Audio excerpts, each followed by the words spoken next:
Consecutive interpretation, as you can hopefully remember, is shortly CI. When the interpreter takes notes while listening to a speech, then does his or her interpretation during pauses.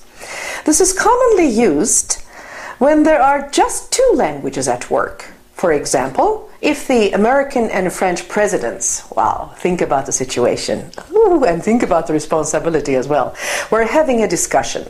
The consecutive interpreter would interpret in both directions. Here is Obama, here is Hollande, I think that's the new one now, and you're in the middle. I mean, language-wise, maybe not physically. French to English and English to French, going back and forth. Unlike translation and simultaneous interpretation, consecutive interpretation is commonly done into the interpreter's source and target languages. As you remember, the simultaneous one, you hear and say from source to target, so you don't have time to go back and you don't have the need to go back. But here it's going back and forth.